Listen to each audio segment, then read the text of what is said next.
John tells us at the beginning of Revelation that the visions that he sees are of events that are about to happen. They're going to happen soon. Jesus is coming quickly. These are things that will shortly take place. And we have to see the messages to the 7 churches of Asia Minor in that context.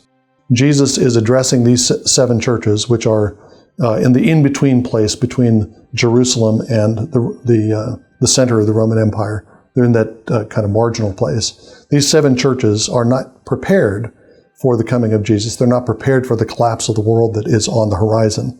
And the messages to the churches have the premise that this is going to happen soon and that the churches need to be prepared to handle it.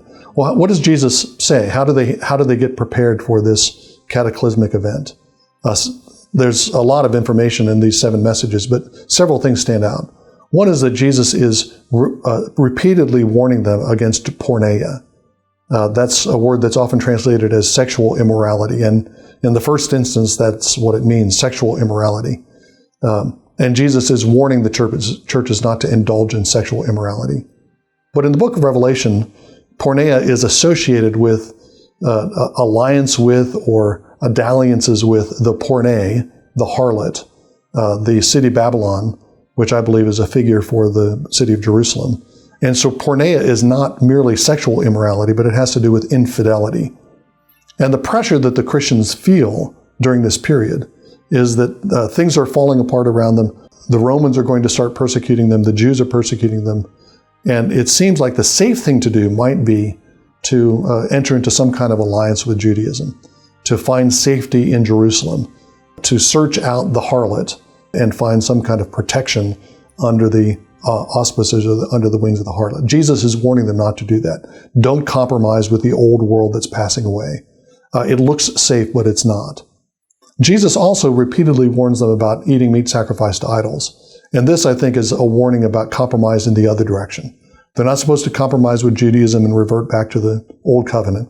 And they're also not supposed to compromise with the Roman order. Sacrifices to idols were part of the civic order of Rome. And participating in a civic sacrifice was a way of identifying as a citizen of Rome. And you can see why Christians might be tempted to do that. After all, if they are citizens of Rome and they are participating in these sacrifices and these festivals, then they're protected. They're Roman citizens. They have all those protections.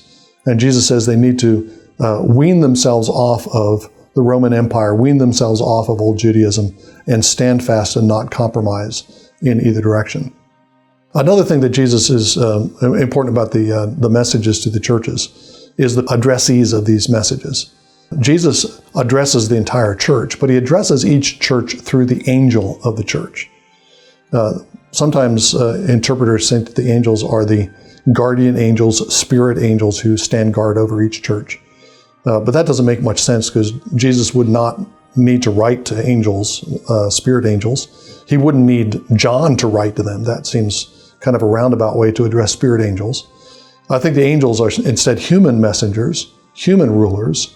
The angels of the 7 churches are the pastors or bishops of these 7 churches. And Jesus is addressing them in particular and holding them responsible for clearing the church of any kind of heresy, clearing the church of anyone who is attaching to idols or attaching to the porne, the harlot. Jesus wants the pastors of the churches to be intolerant of heresy. That's the way you prepare for the collapse of the world. Jesus is addressing a particular situation that happened in the first century, but Jesus' messages to the churches are still relevant to us. And as we see the world around us in upheaval seeming to decay, we need to take those messages to heart and not seek safety anywhere, not seek safety in an empire, not seek safety in a false church, but relentlessly hold to Jesus and seek safety only in him. That's the only way the church will survive and flourish in whatever kind of upheaval is ahead for us.